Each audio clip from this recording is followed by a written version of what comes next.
दोस्तों नमस्कार। आप सभी का मेरे इस YouTube चैनल पर स्वागत है। आज हम बहुत ही एक अहम मुद्दे पर चर्चा करने जा रहे हैं। हमारा आज का विषय रहेगा काहे का चुनावी चंदा, ये तो है गोरखधंधा। इस विषय पर परिचर्चा करने के लिए मेरे साथ बहुत ही प्रबुद्ध पैनल मौजूद है। पावर मिनिस्ट्री और भारत सरकार के विभिन्न मंत्रालयों में अलग अलग पदों पर कार्य करने के साथ साथ principal chief commissioner income tax retire हुए श्री अनिरुद्ध कुमार जी मेरे साथ हैं। मिनिस्ट्री ऑफ डिफेंस और अलग अलग मंत्रालयों में कार्य करते हुए बहुत ही वरिष्ठ पद से रिटायर हुए फॉर्मर ब्यूरोक्रेट प्रदीप गुप्ता जी मेरे साथ मौजूद हैं। रिटायर्ड सेशन जज राकेश यादव जी मेरे साथ मौजूद हैं। Himachal chamber of commerce and industries के वाइस प्रेसिडेंट अरुण गोयल जी मेरे साथ मौजूद हैं।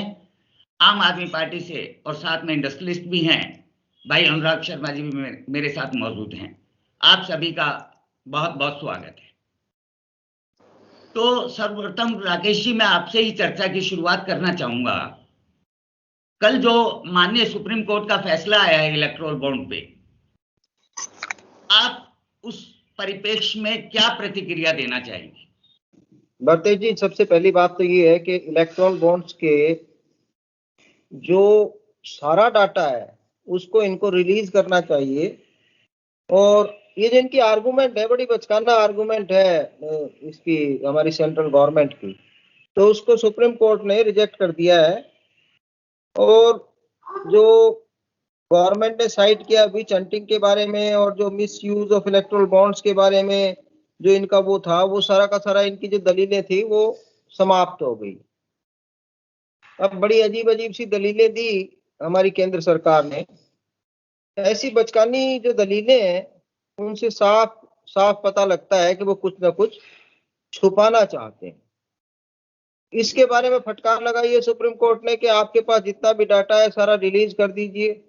अब वो क्यों नहीं करना चाह रहे हैं, उसका एकमात्र कारण ये है कि हमारे अब पार्लियामेंट के इलेक्शन बिल्कुल सिर पर आ गए हैं और जो इलेक्टोरल बॉन्ड्स में जो गोरख धंधा हुआ सरकार के द्वारा जो किया गया वो सारा जग जाहिर हो जाएगा। तो मेरा तो मानना ये है कि जितनी जल्दी हो सके स्टेट बैंक ऑफ इंडिया को इस डाटा को रिलीज कर देना चाहिए, इलेक्शन कमीशन ऑफ इंडिया के उस वेबसाइट पे डाल देना चाहिए। इससे भी इतर मैं आपसे कहूंगा कि इलेक्शन कमीशन ऑफ इंडिया को जो भी डाटा है मुख्यतः उसको सभी 2 हिंदी के अखबारों में और 2 अंग्रेजी के अखबारों में उसको शाया करना चाहिए ताकि आम जनता को पता लग सके कि मतलब ये गोरख धंधा हुआ क्या है। तो मेरी तो यही प्रतिक्रिया है। बाकी तो सभी लोगों से, पैनलिस्ट हैं, इनसे पूछिए, फिर बाद में करते हैं।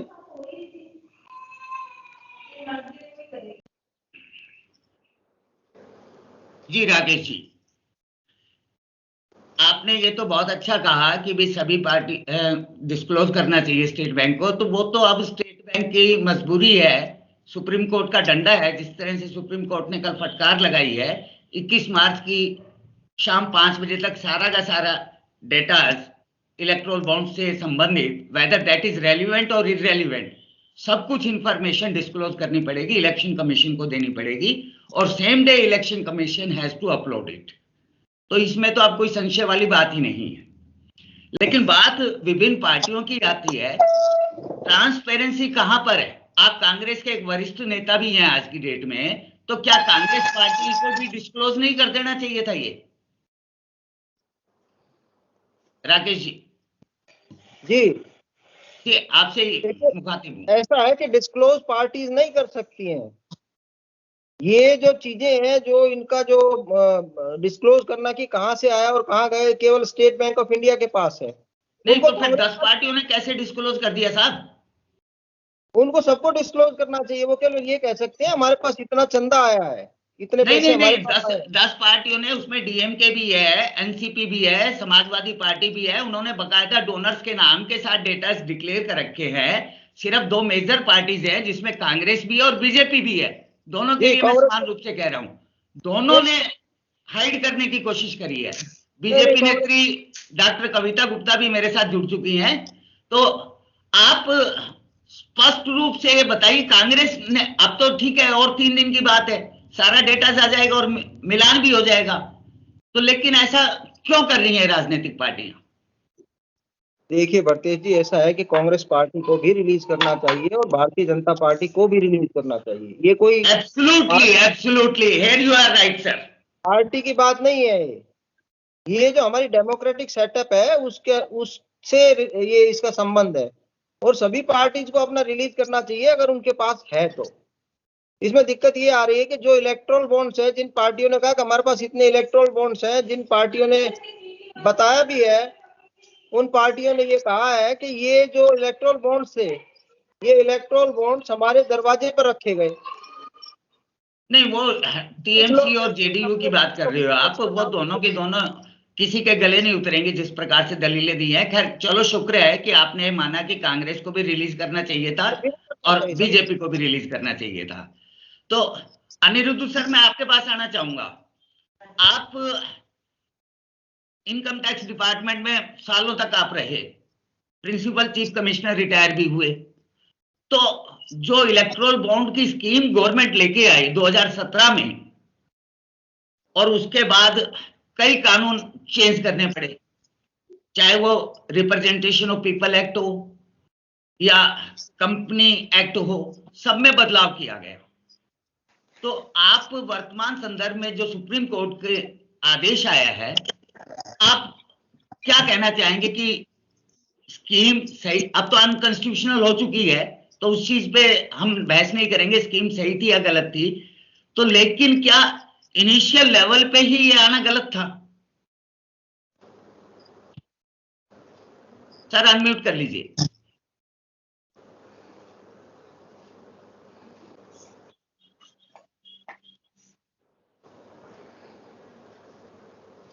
अभी भी म्यूटेड हैं सर आप। हाँ, ये इलेक्शन फंडिंग का मामला शुरू से विवादों के घेरे में रहा है और बहुत ही पेचीदा मामला है। अब ये तो तय है कि इलेक्शन में खर्चा बहुत होता है। इलेक्शन कमीशन ने भी अब लोकसभा के चुनाव की जो एक अपर लिमिट निर्धारित की है वो है 90 लाख, और विधानसभा के चुनाव की लिमिट है 43 लाख। लेकिन हम सबको पता है कि खर्चा इससे कहीं बहुत ज़्यादा होता है, तो इलेक्शन लड़ने के लिए खर्चा तो चाहिए। अब ये खर्चा आए कहाँ से? तो खर्चा तो डोनेशन से ही आएगा। तो इस समय ये स्कीम शुरू से है, कंपनीज एक्ट में और इनकम टैक्स एक्ट में इलेक्शन फंडिंग का प्रावधान शुरू से है, और इसमें समय समय पे परिवर्तन होते रहे। और 1960 में सबसे पहले ये इलेक्शन फंडिंग का प्रावधान हमारे पीपल्स रिप्रेजेंटेशन एक्ट में किया गया, रिप्रेजेंटेशन ऑफ पीपल एक्ट में किया गया, और इनकम टैक्स में भी किया गया। और इसमें मेजर बदलाव आया सन 2013 में, कि 2013 में, इससे 2017 से पहले जो इनकम टैक्स में प्रोविजन थे उसमें पॉलिटिकल पार्टीज को जितने भी डोनर थे उनकी इंफॉर्मेशन देनी होती थी, वरना उनको इनकम टैक्स में डिडक्शन नहीं मिलेगा। तो एक पारदर्शिता थी उसमें, सबको पता रहता था कि फला आदमी ने किस किस पार्टी को कितना डोनेशन दिया। और लेकिन 2017 के बाद इसमें आमूलचूल परिवर्तन आया और वो इलेक्टोरल बॉन्ड की व्यवस्था लाई गई, जिसमें ये एक ऑब्लिगेशन होता था,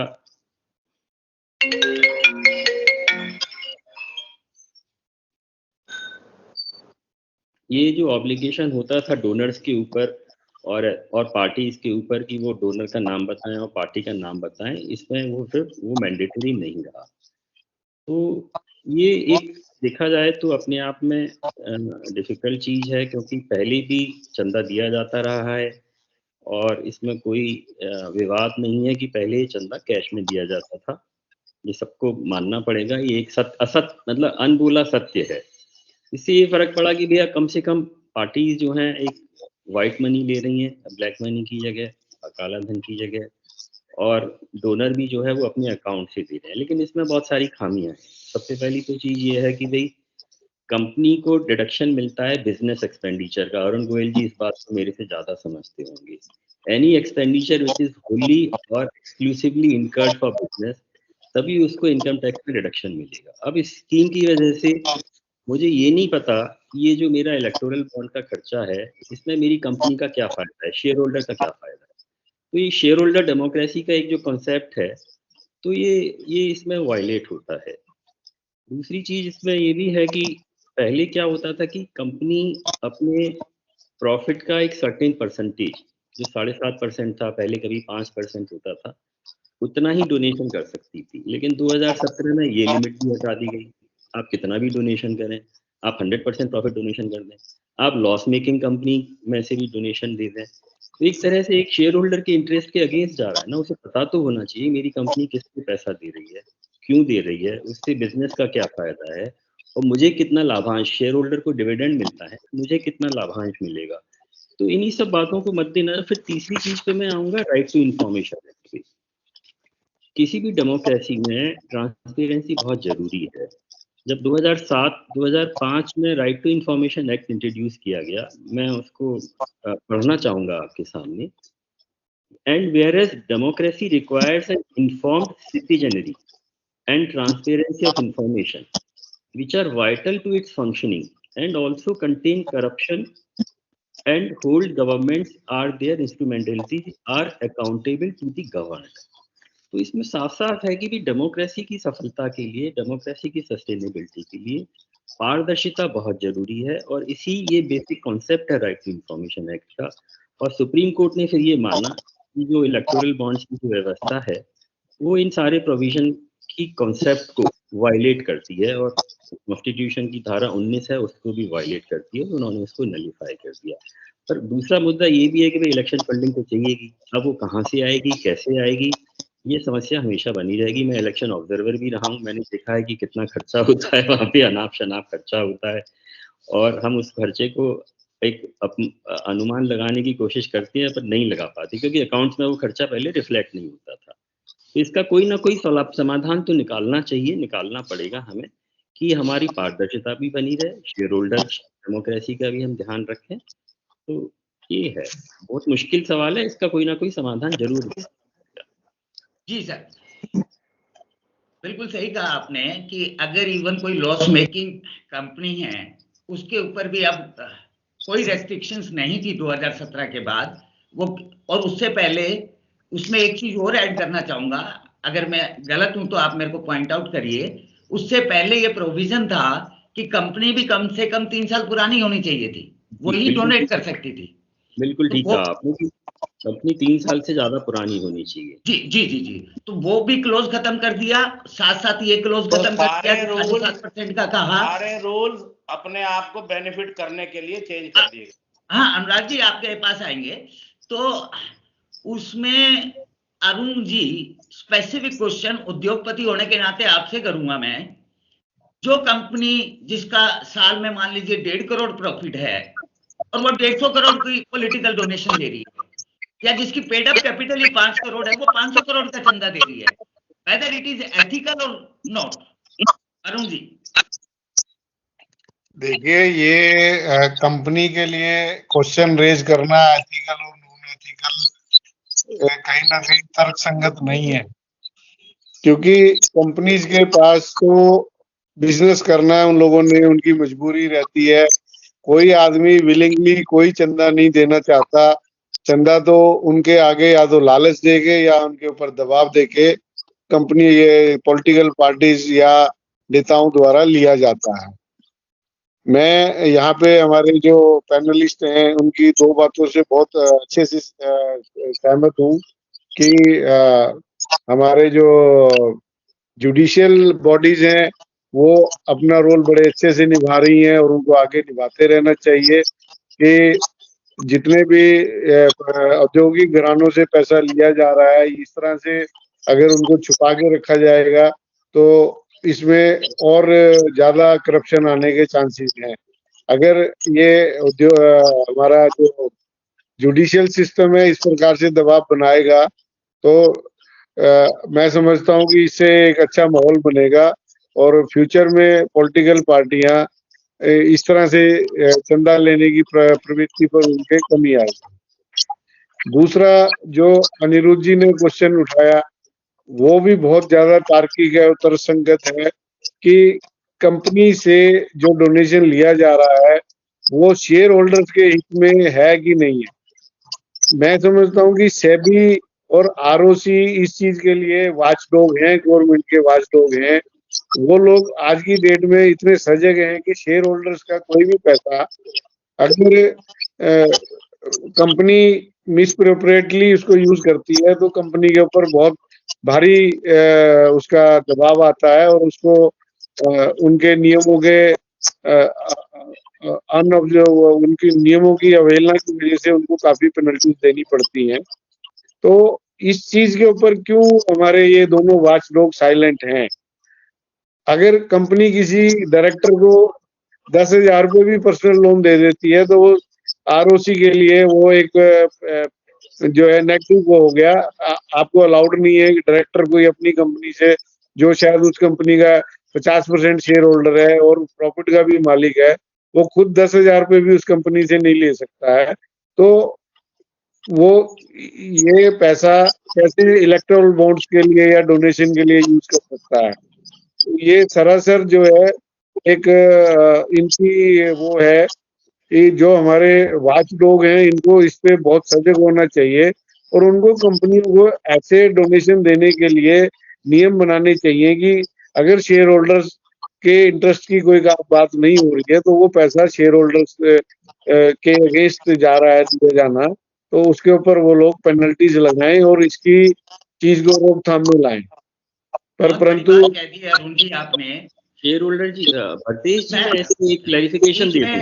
अनिरुद्ध जी इंटरव्यू करना चाह रहे हैं। अनिरुद्ध जी बताइए।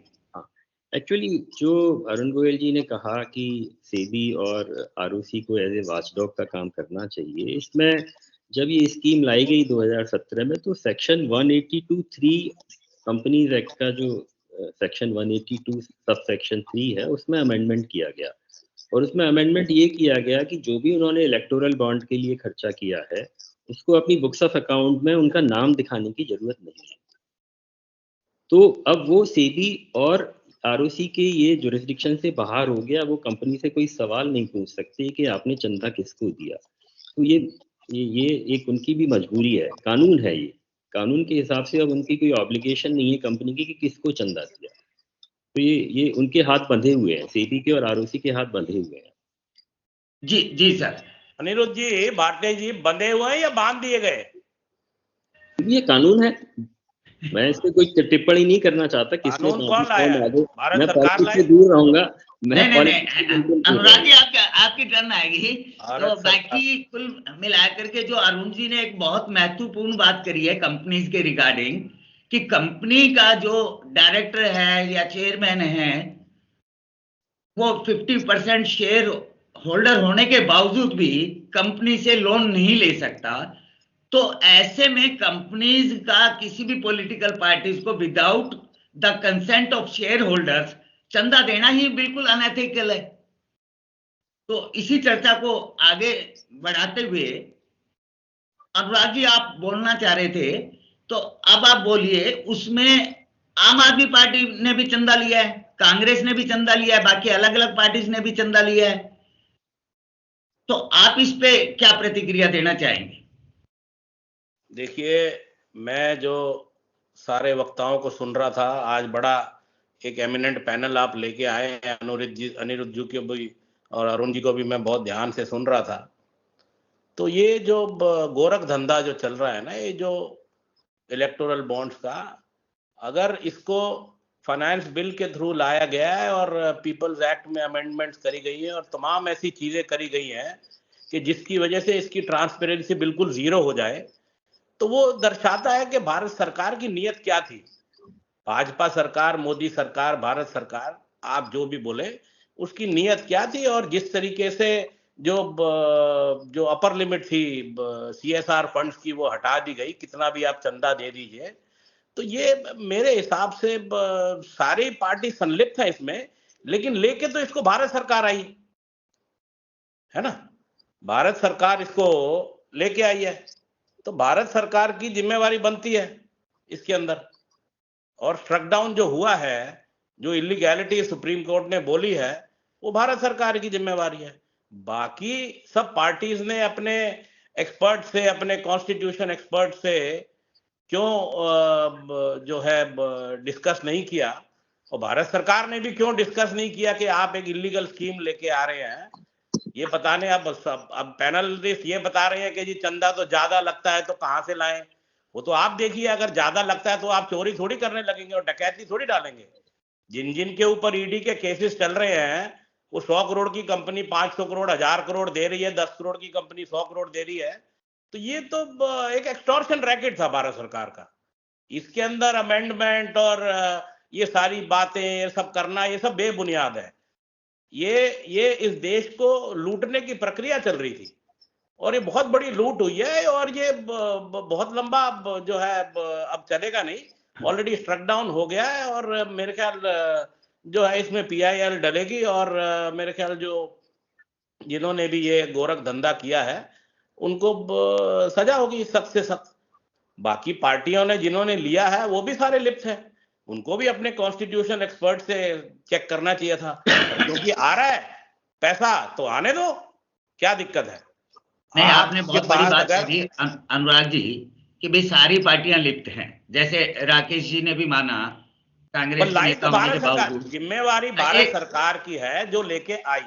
वो एक गलत स्कीम कोई लेके आई, बाकी पार्टियां आंखें बंद करके बाकी पार्टियों को उसमें पैसा मिल गया। नहीं, लेकिन जो स्कीम लेके आया जिसकी कंपनी में घपला हो रहा है, हाँ, सभी को मौका मिलेगा। ये एक अच्छी बात देखने को मिली कि रिस्पेक्टिव ऑफ पॉलिटिकल पार्टीज, सारे नेता ये मानने के लिए तैयार हैं कि सारी पॉलिटिकल पार्टीज इसके लिए जिम्मेवार हैं, whether it is Congress, it is BJP, it is आप और सम पार्टी एल्स। नहीं, जिम्मेवार तो भारत सरकार है ना जो गलत। नहीं, वो सारी है। उसके अलावा सरकार पार्टी ने भी ट्रांसपेरेंसी नहीं रखी है। भारत सरकार के पास सारी पार्टी जिम्मेवार हैं। भारत सरकार के पास आऊंगा, आप इलीगल स्कीम लेके आ रहे हैं। नहीं, वो उस पर चर्चा हो चुकी है। मोनेटाइजेशन लेके आई रघुराम राजन ने, उस पर चर्चा हो चुकी है। आप बाकी पैनलिस्ट को भी आने का मौका दीजिए। नहीं, आप पहले पॉइंट को खत्म होने दीजिए तो आपको ले लूं। नहीं, पॉइंट को खत्म होने दीजिए। जब ईडी की इंक्वायरी चल रही है, उस मुद्दे पे अभी आने वाले हैं। अभी वो मुद्दा नहीं आया मेरी बहस का, उस मुद्दे पे अभी हम आएंगे। चलिए ठीक है, जैसे आप समझे। हाँ, प्रदीप जी आप जुड़े हुए हैं सर?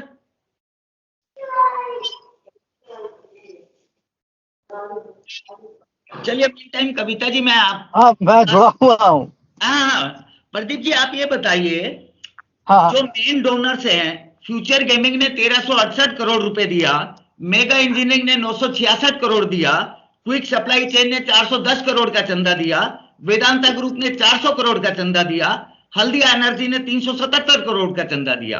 मैं प्रमुख 5 ऊपर के नाम गिना रहा हूं आपको।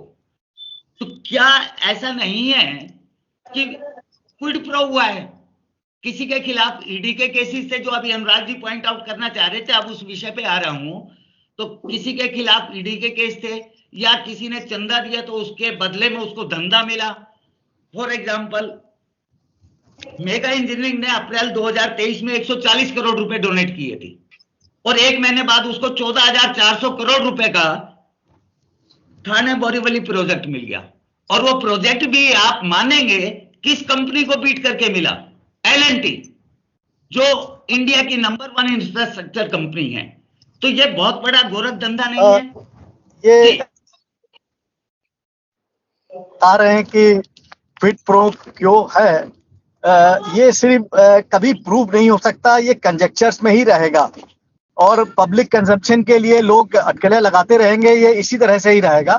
बट एक चीज जरूर जरा ऑब्जर्वेशन करने वाली है, जो अभी अनिरुद्ध जी ने भी बताया और अरुण जी ने भी और राकेश जी ने भी, कि कुछ शेल कंपनियां लग रही हैं। तो इसका इन्वेस्टिगेशन करके कि वो सिर्फ मनी रूट करने के लिए थी, क्या करने के लिए थी। तो हम ये मानते हैं कि कभी भी कोई गवर्नमेंट में स्कीम बनती है, जैसा अनिरुद्ध जी ने बताया, वो एक बेस्ट विजडम के साथ बनती है। मे बी कि उसको उस ढंग से हम लोग अपना दिमाग नहीं अप्लाई कर पाए, या किया भी तो ये चीजें प्रैक्टिकल में ऐसी नजर के आई कि ये शेल कंपनियां भी बीच में इस तरह से आ जाएंगी। तो वो एक बात मान सकते हैं। बट ये तो है कि अगर शेल कंपनियां निकल के आती हैं तो ये जो ब्लैक मनी कंट्रोल करना था वो पर्पस सॉल्व नहीं हुआ है, वो बात तो बहुत क्लियर आ रही है। और जो क्विड प्रो क्यो की बात कर रहे हैं, ये कोई कंपनी एडमिट भी नहीं करेगी, आप उसको कंजेक्चर्स में ही रखेंगे कि वो ईडी की रेड हुई तो उसके बदले में उतना इतना कर दिया, या कोई कॉन्ट्रैक्ट मिला तो उसने इतना कर दिया। किसी को डोनेशन देने से रोक नहीं है। अगर किसी कंपनी को कॉन्ट्रैक्ट मिला है और उसने डोनेशन दे दिया है तो करोड़ की कंपनी 1500 करोड़ की डोनेशन हाँ, देगी। मैं यही चीजें बताना चाहता हूं कि जिसका जीरो प्रॉफिट है या नेगेटिव में है और वो डोनेशन दे रही है, ये सारे केसेस इन्वेस्टिगेट होनी चाहिए by the concern department, ministries, और ये सारे इसमें रेगुलेटर्स भी आए और इसको फिर बाद में अगर करना ही है, लाना ही है ये स्कीम को, तो प्रॉपरली इसको रेक्टिफाई करके फिर लेके आए। नहीं, हेलो, बड़ी बात कह दी आपने। बात भी बड़े हल्के से दे दी। जो कंपनी, जो पार्टी, भारत सरकार, जो भाजपा जो बहुत हाई मोरल ग्राउंड लेके आई है और तमाम देश की पार्टियों के ऊपर ईडी छोड़ रखी है और हर अगले नेता जो एनडीए में नहीं आता उसको जेल में डाल दिया जाता है, वो सेबी ने शेल कंपनीज की इंक्वायरी में अदानी की 40 शेल कंपनी ना, ये है ना कि ये हम लोग जो डिस्कस कर रहे हैं कोई मीडिया ट्रायल के हिसाब से नहीं कर रहे हैं, हम रिकॉर्ड पर या जो प्रूव करना चाहते हैं उसके लिए कर रहे हैं। तो ये कहना कि किसी ने डोनेशन दिया है, उसको कोई कॉन्ट्रैक्ट मिला था, वो रिलेशन आप प्रूव नहीं कर पाएंगे। शेल कंपनीज बोला अगर आ गई है तो हाँ, शेल कंपनीज का मैं बोल रहा हूँ इन्वेस्टिगेट करना चाहिए, कोई मजाक का मुद्दा नहीं है, हल्की बात शेल कंपनीज का इफेक्ट मामला है वो। हाँ, शेल कंपनीज को इन्वेस्टिगेट करना चाहिए इमीडिएटली। चाइनीज कंपनी से पैसे लेना, पुलवामा अटैक के बाद 2 हफ्ते के बाद हब पावर से पाकिस्तानी कंपनी से पैसा लेना, ये देशद्रोह के मुकदमे है, ये देशद्रोह के जी बात हो रही थी। तो आप उसमें अनिरुद्ध जी हाथ उठा रहे हैं। अनिरुद्ध जी बताइए, इंटरवीन करना चाह रहे हैं आप सर। मैं प्रदीप गुप्ता जी के ऊपर कुछ अपनी प्रतिक्रिया देना चाहूंगा। प्रदीप गुप्ता जी ने कहा कि क्विड प्रो क्यो प्रूव करना संभव नहीं है। उनकी बात से मैं सहमत हूँ, बहुत मुश्किल है ये नेक्सस निकाला भी जा सकता है। हम इनकम टैक्स में ये सारी जिंदगी यही सब हमने किया है कि हम नेक्सस ढूंढने की कोशिश करते हैं, बट लेकिन कोर्ट उस पर कभी कभी हमारे तर्क को नहीं मानती है।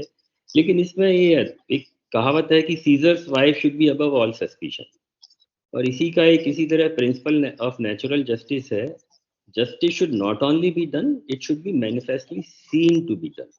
तो कोई भी स्कीम ऐसी होनी चाहिए कि जिसमें कोई विवाद की या किसी संदेह की गुंजाइश ना हो, जिसमें पूरा भरोसा जनता का बन सके और ट्रांसपेरेंसी हो। तो इसमें मुझे डोनेशन देने में कोई परेशानी नहीं है, बिजनेस डोनेशन दे, पॉलिटिकल पार्टीज डोनेशन लें, जरूरी है उसके लिए, बस पारदर्शिता होनी चाहिए। और दूसरी 1-2 बात मैं अपने और दर्शकों को बताना चाहूँगा कि इस स्कीम में शुरू से विवाद रहे हैं। सबसे पहला विवाद तो ये है कि इस स्कीम को मनी बिल की तरह इंट्रोड्यूस किया गया, जबकि भावना इसकी देखी जाए तो ये एक मनी बिल नहीं है। मनी बिल का मतलब होता है जो भारत सरकार के आय, व्यय या टैक्स से संबंधित रखता हो, पर इसमें तो पब्लिक पॉलिसी वाला इशू नहीं। जहां तक मैं समझता हूं सर, मनी बिल के रूप में इसको इसलिए इंट्रोड्यूस किया गया था क्योंकि राज्यसभा में बीजेपी की मेजोरिटी नहीं थी उस समय। मैं उसका आप कह सकते हैं ये बात, ये इसका निकाला जा सकता है, इसका एक इंटरप्रिटेशन भी। लेकिन इसको मनी बिल की तरह इंट्रोड्यूस करने पे बहुत बड़ा विवाद रहा, क्योंकि तो पब्लिक पॉलिसी का इशू है। इसमें ना कोई भारत सरकार की खाते में कुछ पैसा आ रहा है, ना भारत सरकार के खाते से कुछ पैसा जा रहा है। मनी बिल तो इसलिए होता है। दूसरा, उस समय भी आरबीआई ने और इलेक्शन कमीशन ने इसके ऊपर अपने रिजर्वेशन जाहिर किए थे। तो ये तो निर्विवाद है कि डेमोक्रेसी अगर सरवाइव करना है तो उसमें ट्रांसपेरेंसी पूरी होनी चाहिए। यही हमारे कॉन्स्टिट्यूशन की एक भावना भी है। बिल्कुल ठीक कह रहे हैं। अब मैं कविता जी को जोड़ना चाहूंगा। कविता जी, चंदा दें, चंदा लें, लेकिन ट्रांसपेरेंसी, पारदर्शिता और जनता को पूरी इंफॉर्मेशन अवेलेबल होनी चाहिए। जी बिल्कुल ठीक कह रहे हैं आप। क्या आपने उससे इंटरप्रिटेशन निकालती है हमारी इन्वेस्टिगेशन एजेंसी, क्या इंटरप्रिटेशन निकालती है, वो बात वाली बात है। ये तो इन्वेस्टिगेशन का मामला है। बिल्कुल ट्रांसपेरेंसी रहनी चाहिए। कविता जी, आप सुन पा रहे हैं मेरे को? जी जी जी बिल्कुल भारतेश जी। हाँ, तो आप ये बताइए, जब से स्कीम लागू हुई 2017 से 2019 में सुप्रीम कोर्ट का इंटरिम ऑर्डर आया कि भी सारी की सारी पार्टियां इलेक्शन कमीशन को डिटेल दे किस पार्टी को किससे कितना चंदा मिला बॉन्ड्स का, और वो इलेक्शन कमीशन को अलग अलग पार्टीज ने दिया। कुछ पार्टियों ने डोनर्स के नाम डिक्लेयर कर दिए, कुछ ने नहीं करे। नहीं करने वालों में बीजेपी भी शामिल है, कांग्रेस भी शामिल है। और आज तक जितना चंदा मिला है, मैं मोटे तौर पे 4-5 पार्टियों के बारे में बता देता हूं। 8,251 करोड़ बीजेपी को मिला, कांग्रेस को मिला 1952 करोड़, टीएमसी को मिला 1717 करोड़, बीआरएस को मिला 1402 करोड़ और बीजेडी को मिला 1020 करोड़। तो ट्रांसपेरेंसी नहीं होनी चाहिए थी क्या, ताकि पब्लिक को भी पता चले कौन इंडस्ट्रियलिस्ट या कौन इंडिविजुअल किस पार्टी को दे रहा है और किस वजह से दे रहा है? कविता जी। पहले तो मैं अपने सभी प्रबुद्ध पैनलिस्ट को अपना नमस्कार देना चाहूंगी। भारतेश जी, आपको भी मेरा नमस्कार। मेरी सोच ये है कि ये बात आप बिल्कुल ठीक कहते हैं कि ये इस इतने बड़े जो हमारा ये प्रोजेक्ट है, इसमें ट्रांसपेरेंसी होनी चाहिए और ये आम आदमी का अधिकार भी है कि वो जान पाए कि किसी भी तरह की जो भी योजनाएं हमारे टैक्स से रिलेटेड चल रही हैं, क्योंकि ओवरऑल जो भी इंडस्ट्रियलिस्ट है वो पैसा आम आदमी का ही है जो इंडस्ट्रीज में लग रहा है। लेकिन एक दूसरा आईना भी हमें देखकर चलना चाहिए कि ये जो करोड़ों इंडस्ट्रियलिस्ट हैं, ये भी कहीं ना कहीं से अपनी पूरी जिंदगी की कमाई लगा के इंडस्ट्रीज को लगाते हैं।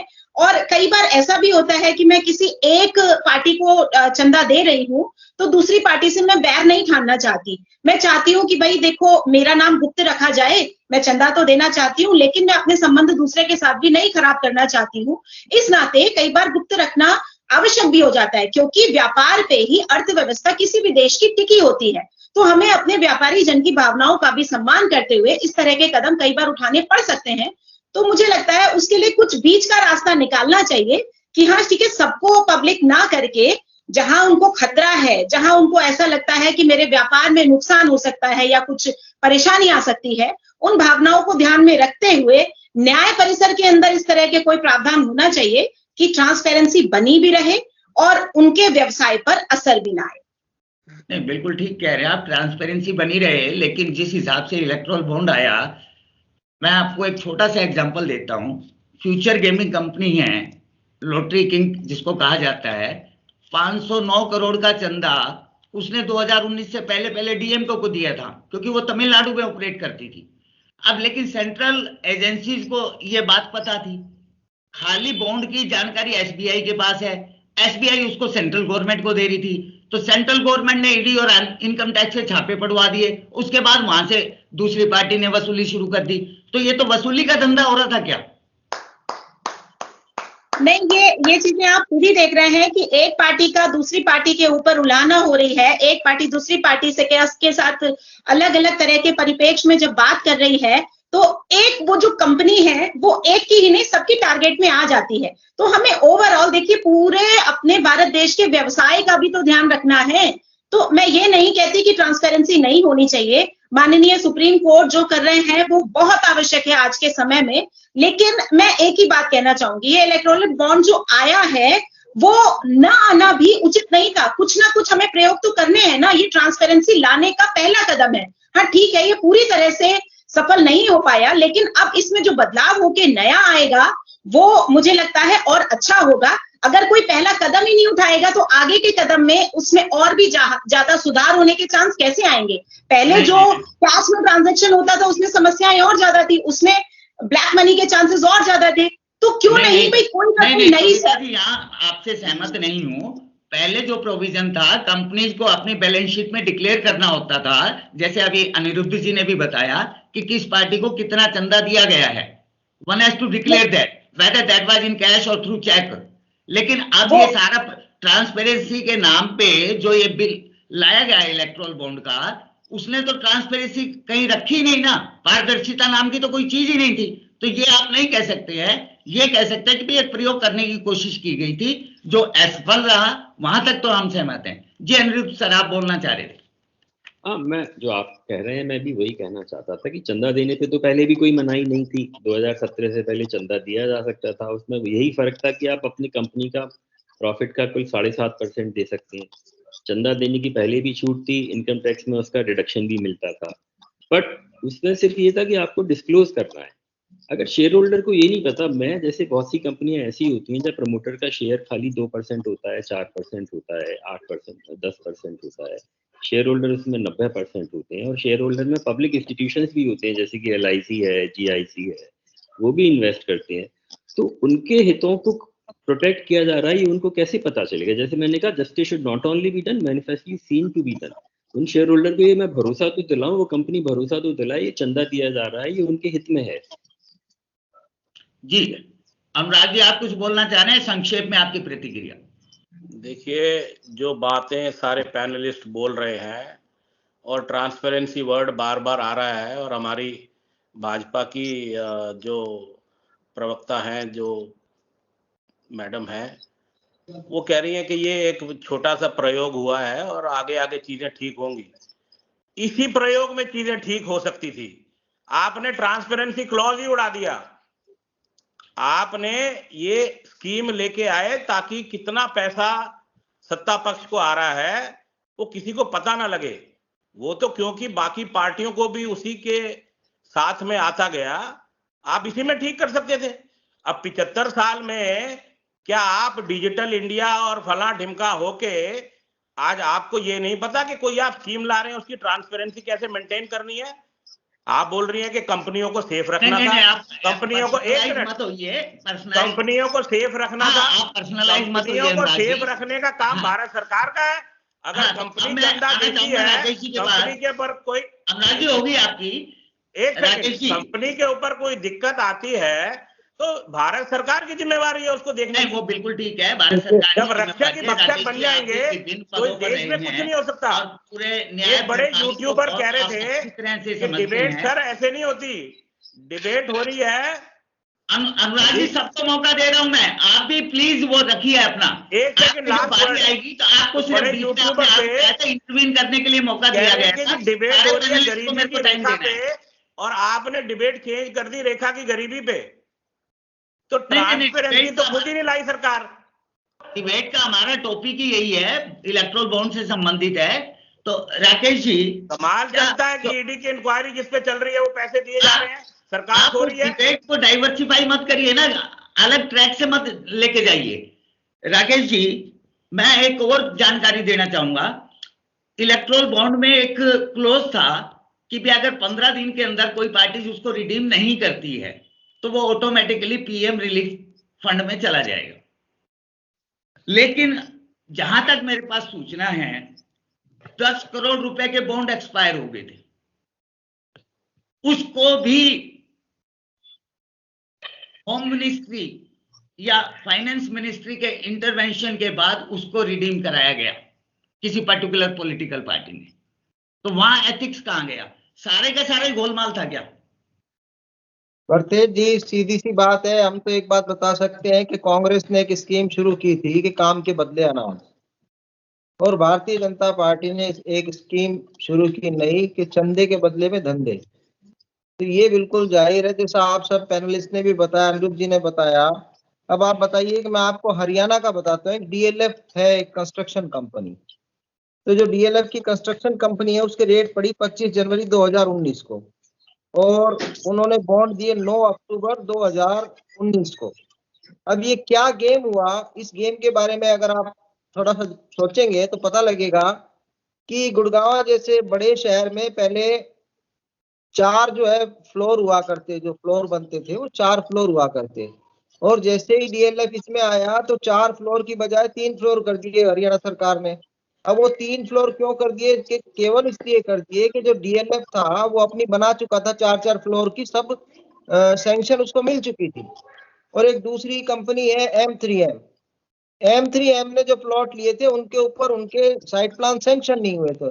अब एक प्लॉट पे एक पार्टी को अगर 2 करोड़ का नुकसान होता है और उसके पास 100 करोड़ है, 100 प्लॉट है, तो उसको सीधा सीधा 200 करोड़ का नुकसान होता है। तो चंदे के बदले में जो धंधे दिए गए लोगों को वो साफ साफ पता लगता है। जहां तक पारदर्शिता का सवाल है, मैंने पहले भी कहा कि पारदर्शिता होनी बहुत जरूरी है। जब ये पास किया गया था कानून, उस समय जेटली साहब होते थे और जेटली जी ने कहा था कि इलेक्ट्रोल बॉन्ड के आने से ये चंदे का जो काम है ये बिल्कुल पारदर्शी हो जाएगा। अब कैसा पारदर्शी हुआ, इसकी बखिया उधर उधर के अब आपके सामने आ रही है। तो सीधी सी बात है कि चंदा कोई किसी को दे, एक तो उस आदमी के पास उतना पैसा होना चाहिए। अब मैं कल को आपको 10 करोड़ रुपए दे दूं तो मेरे पास 10 करोड़ रुपए भी होने चाहिए ना। मेरे पास रुपए तो है 5 करोड़ और मैं दे रहा हूँ 500 करोड़ को। 500 करोड़ जो 495 करोड़ है वो आया कहाँ से? इसकी इन्वेस्टिगेशन तो बहुत मुश्किल से होती है, उसमें समय लगता है। तो अभी तो हमारे को सिर्फ जो सुपरफिशियल जो हमारे पास मटेरियल आया, हम केवल उसके ऊपर बात कर सकते हैं और केवल यही बात कर सकते हैं उस पर सुपरफिशियल कि जो चंदा दिया गया किस कंपनी ने दिया, उस कंपनी को कितना फायदा हुआ। जहां तक कांग्रेस का सवाल है, कह रहे हैं राजेश जी, एक मिनट आपने एक डीएलएफ का एग्जांपल दिया कि भी उसके यहाँ रेट बढ़ी, उसने चंदा दिया। ऐसे बहुत एग्जांपल है, मेगा इंजीनियरिंग का है, शिरडी साई इलेक्ट्रिकल्स का है, वेदांता ग्रुप का है, बहुत ऐसे एग्जांपल मिलेंगे जहाँ क्विड प्रो का वो हुआ है। हाँ, बहुत सारी है। हाँ, अब आप देखिए सीरम इंस्टीट्यूट का हुआ। हाँ, तो that is just tip of iceberg. अब बाद में पता लगेगा धीरे धीरे, पर ये जो अभी बहुत कुछ सामने आना बाकी है, लेकिन हम ये कह करके पल्ला नहीं झाड़ सकते। इससे पहले भी जो रिजाइम रहे हैं, चाहे कांग्रेस गवर्नमेंट रही या अन्य किसी पार्टी की गवर्नमेंट रही, सबने अपने अपने हितों के लिए इंडस्ट्रियलिस्ट को यूज किया है, सभी प्रयोग चंदा लेने के बदले उनको फायदा पहुंचाया है। इसमें मेरे को कहने में हल्का सा भी गुरेज नहीं है। कोई भी गवर्नमेंट रही, गवर्नमेंट ऑफ द डे, उसने चंदा लेकर के वो गोरख धंधा उसने भी करा। इलेक्ट्रोल बॉन्ड पे बात कर रहे हैं ना फिलहाल, तो आप पीछे का इलेक्ट्रोल बॉन्ड वही चुनावी चंदा की बात हो रही है सर। आप 2014 से पहले की बात करते हैं तो उस पर डिस्कस कर सकते हैं किसने कितना पैसा लिया। मैंने तो पार्टी का नाम, मैंने तो सारी पार्टियां, मैं तो कह रहा हूँ सारी पार्टियां इस अवाम में वो है, ये तो समुद्र पड़ा है। जी, तो 2014 से पहले की बात करेंगे, फिर गुजरात आएगा। गुजरात में जो मैं तो किसी पार्टी को फेवर कर ही नहीं रहा, मैं तो बिल्कुल सिंपल आज की डिस्कशन का है कि electoral bonds and transparency in electoral bonds. जी, अगर हम इससे भटक जाएंगे तो बातें बहुत आगे तक जाएंगी, जब बात निकलेगी तो दूर तक जाएगी। बिल्कुल जाएगी सर। इलेक्ट्रोल बॉन्ड्स का मेरा कहना ये है कि अगर कांग्रेस ने नहीं बताया है तो भी आप देखेंगे कि कांग्रेस इस समय विपक्ष की पार्टी है, किसी का कुछ फायदा नहीं कर सकती है एक जिले का भी। और जो नहीं, यहाँ गलत है, मैं आपको इंटरप्ट करूंगा।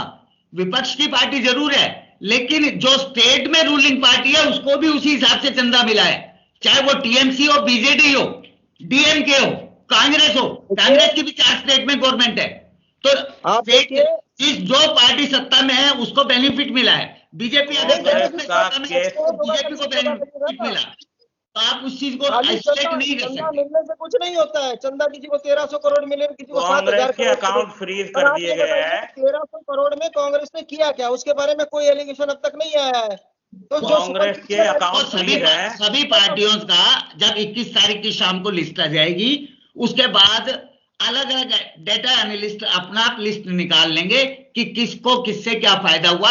हो सकता है 1 वीक लग जाए, मैक्सिमम में 1 वीक लगेगा, 1 वीक में सारी डिटेल्स आ जाएंगी।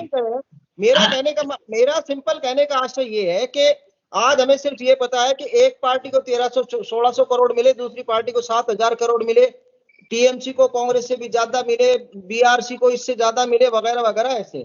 तो आप बताइए कि कांग्रेस जो नेशनलिस्ट पार्टी है उसके पास सिर्फ 1600 करोड़। मैंने कांग्रेस के लिए पॉइंट आउट नहीं किया ना, मैं तो सारी पार्टियों को कह रहा हूँ कि ट्रांसपेरेंसी सारी पार्टियों को भी बरतनी चाहिए थी। अनिरुद्ध जी, ट्रांसपेरेंसी बात ही नहीं रही है, तो आप बताइए। मैंने सिर्फ जवाब दिया था कि ट्रांसपेरेंसी सभी पार्टियों को बरतनी चाहिए। मैंने तो अप्रिशिएट किया था सर, मैंने तो उस चीज को अप्रिशिएट किया था कि आपने ओपन माइंडेड होकर के बिल्कुल स्वीकार किया कि बात है कि पार्टी, कोई भी पॉलिटिकल पार्टी है उसको ट्रांसपेरेंसी रखनी चाहिए, चाहे वो कांग्रेस हो, बीजेपी हो, आम आदमी पार्टी हो या कोई भी पार्टी हो। पर ट्रांसपेरेंसी की वजह से जो इलेक्ट्रोल बॉन्ड्स आए थे वो ट्रांसपेरेंसी के ग्राउंड पे लाया गया था। नहीं, बिल्कुल ठीक कह रहे हैं प्रदीप जी, आपको आवाज आ रही है मेरी सर? बिल्कुल। कोई भी पार्टी हो, सर जो पार्टी सत्ता में रहेगी अब उसी आगे की आलोचना होगी, उसी की आलोचना होगी, क्योंकि वो जो पार्टी सत्ता में है उसके पास ताकत है, पावर है, तो नहीं, पावर बिल्कुल जो है वो ज्यादा करप्ट कर सकती है। नहीं तो मेरा कहना ये है, more over absolute power corrupts absolutely. तो प्रदीप जी आपके पास आना चाहूंगा। अलग अलग कंपनियों के जो फिलहाल मिलान तो नहीं हो पाया, स्पेकुलेशन जो लग रही है कि इस पार्टी ने इतना चंदा दिया उसके बदले में उसको ये बेनिफिट मिला, तो ये इसका मतलब ये पूरी की पूरी स्कीम ही फाल्टी थी, तभी सुप्रीम कोर्ट ने इसको अनकॉन्स्टिट्यूशनल डिक्लेयर करा। जी प्रदीप। तो हाँ, बिल्कुल आपने सही आका, और मैंने अपने पिछले स्टेटमेंट में भी यही बोला है कि by design electoral bond scheme जो ईबी स्कीम बोल रहे हैं वो फॉल्टी थी। मैं इसका, क्योंकि पार्लियामेंट के प्रोसेसेस में मैं बहुत पार्टिसिपेट किया हूं, मैं मिनिस्टर के साथ भी था और हमारे बॉस किसी समय लीडर हुआ करते थे लोकसभा के। इशू ये है कि एक पर्टिकुलर दल ने इसको डिबेट किया, बट ये अदर हाउस में नहीं गया बिकॉज मनी बिल टर्न किया था, तो अदर लोगों का दिमाग इसमें नहीं लगा। तो ये ऐसी स्कीम पे कोई मना नहीं कर रहा है, आप जरूर लेके आइए, बट ये एक बहुत बड़ा लेसन है कि ये पर्टिकुलर डिजाइन जो थी इलेक्टोरल बॉन्ड की, ये पूरे पार्लियामेंट में सब पार्टियों के साथ में डिबेट डिस्कशन में आनी थी, और सबके दिमाग लगते हैं जब सब अपने अपना बताते हैं कि नहीं यहाँ पे ये लूप होल है, वो लूप होल है, तो शायद ये ज्ञान हम लोग को पहले मिल गया होता। ये जो पार्टी की जिन पावर है उनका इंटेंशन हम अप्रिशिएट करते हैं उस समय जब ये लेके आए थे 16-17 में कि हमको एक तरह से काले धन को हटाना है, बट उसकी जगह उल्टा हो गया और ये एलिगेशंस लग रहे हैं, सर दर्द हो रहा है, और हम लोग इस बैठे हैं, इसमें बहुत सारे डिस्कशंस में पॉइंट्स भी आ रहे हैं। तो ये है कि बाय डिजाइन ये स्कीम फॉल्टी है, सुप्रीम कोर्ट ने इसीलिए इसको अनकॉन्स्टिट्यूशनल करार दिया है। इसको ठीक कर सकते थे अगर हम उस समय राज्यसभा में इसको डिबेट डिस्कशन करते और भी पार्टियों के साथ डिस्कस करते, स्टैंडिंग कमेटी में जाता, ये वहां पे डिस्कस होता।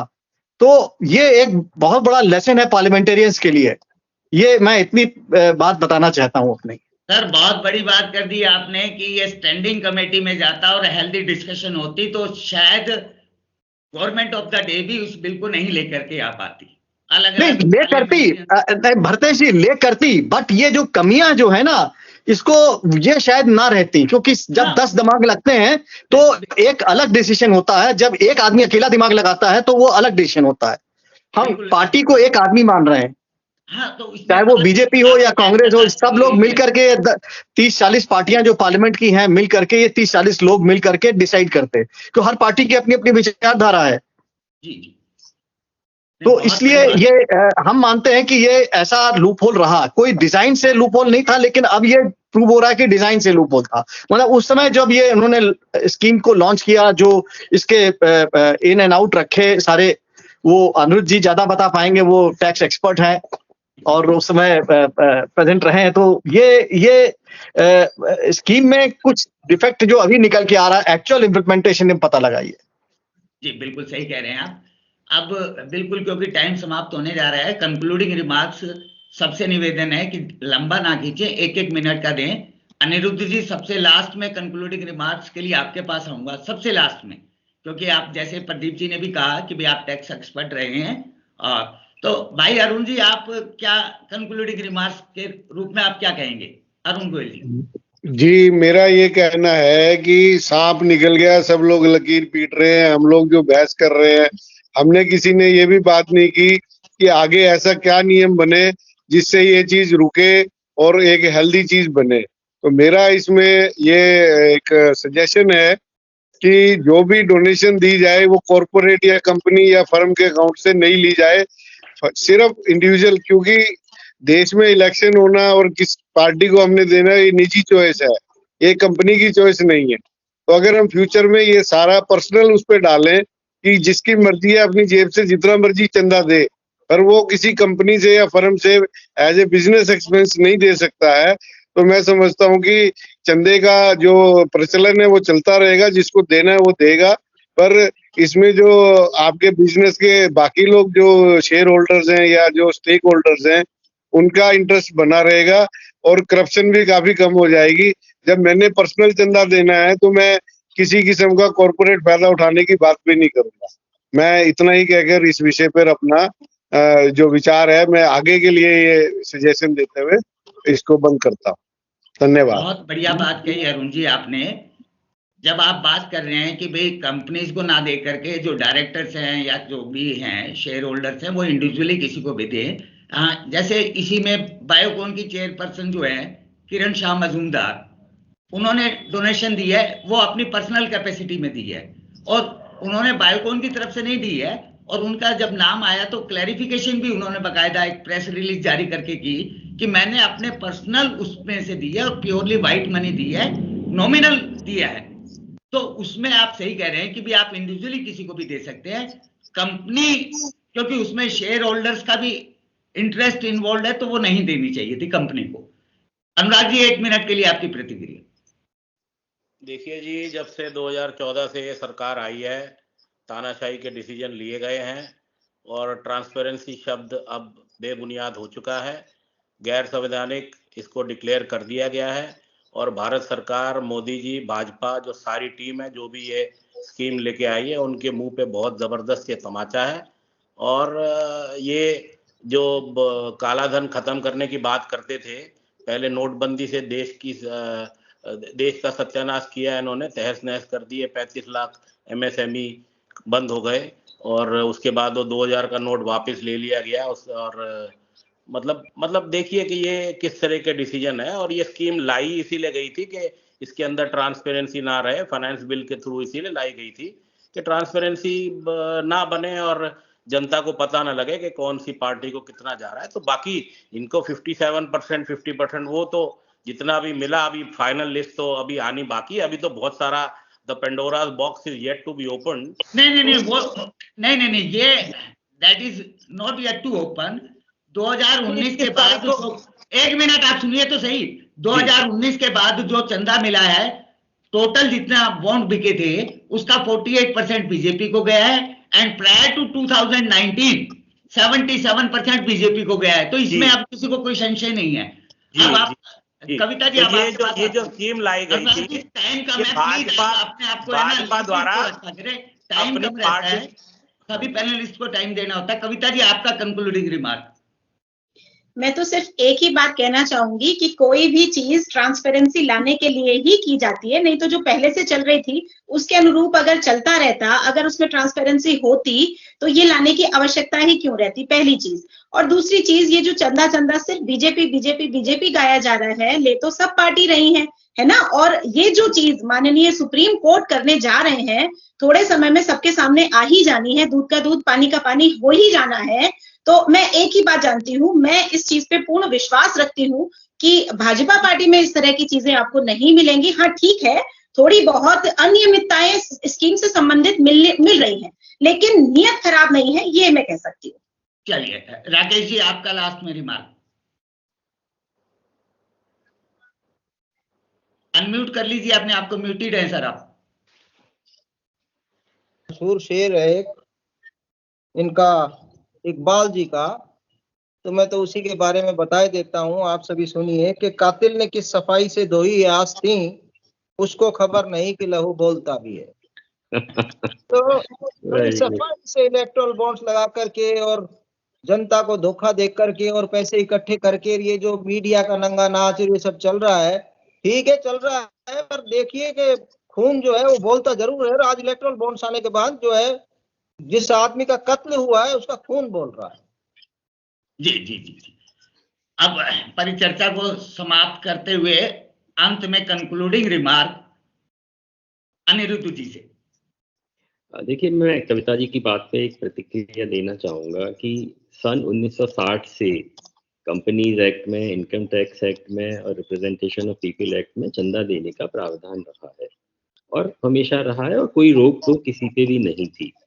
लेकिन बस इतना ही फर्क था कि देने वाले का नाम पता होता था और लेने वाले का नाम पता होता था। तो ट्रांसपेरेंसी डेफिनेटली पहले ज्यादा थी। आज की डेट में देने वाले का नाम नहीं पता और लेने वाले का नाम नहीं पता, तो ट्रांसपेरेंसी तो कम हुई है डेफिनेटली।